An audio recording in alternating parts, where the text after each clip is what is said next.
మహాకవి శ్రీశ్రీ రచించిన మహాప్రస్థానంలో ప్రపంచంలోని యుద్ధాల గురించి, జరుగుతున్న వినాశనం గురించి ఎప్పుడో రాయబడింది.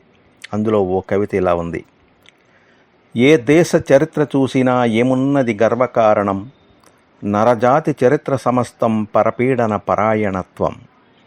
నరజాతి చరిత్ర సమస్తం రణరక్త ప్రవాహ సిక్తం, భీభత్స రసప్రదానం పిశాచ గణ సమవాకారం. నరజాతి చరిత్ర సమస్తం దరిద్రులని కాల్చుకు తినడం. బలవంతులు దుర్బల జాతిని బానిసలను గావించారు, నరహంతలు ధరాధిపతులై చరిత్రమున ప్రసిద్ధికెక్కిరి. రణరంగం కానిచోటు భూస్థలమంతా వెదికిన దొరకదు, గతమంతా తడిచి రక్తమున కాకుంటే కన్నీళ్లులతో. చల్లారిన సంసారాలు, మరణించిన జనసందోహం, అసహాయుల హాహాకారం చరిత్రలు మూలుగుతున్నవి.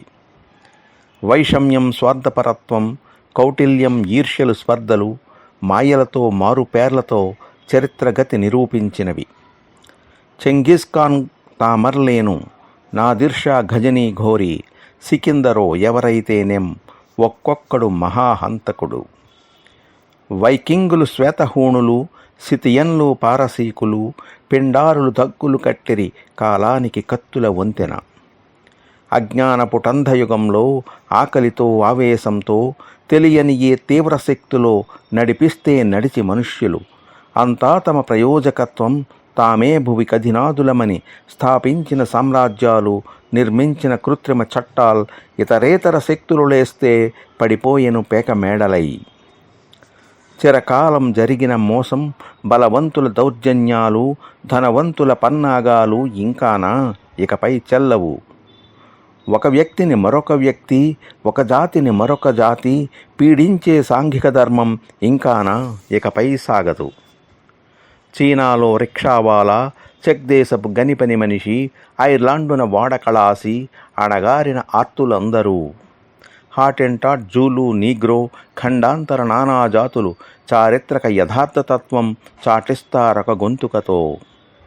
ఏ యుద్ధం ఎందుకు జరిగెనో, ఏ రాజ్యం ఎన్నాళ్ళుందో తారీఖులు దస్తావేజులు ఇవి కావోయ్ చరిత్రకర్థం. ఈ రాణి ప్రేమ పురాణం, ఆ ముచ్చటి కైన ఖర్చులు, మతలబులు కైఫీయతులు ఇవి కావోయ్ చరిత్ర సారం. ఇతిహాసపు చీకటి కోణం అట్టడుగున పడి కాన్పించని కథలన్నీ కావాలిప్పుడు దాచేస్తే దాగని సత్యం.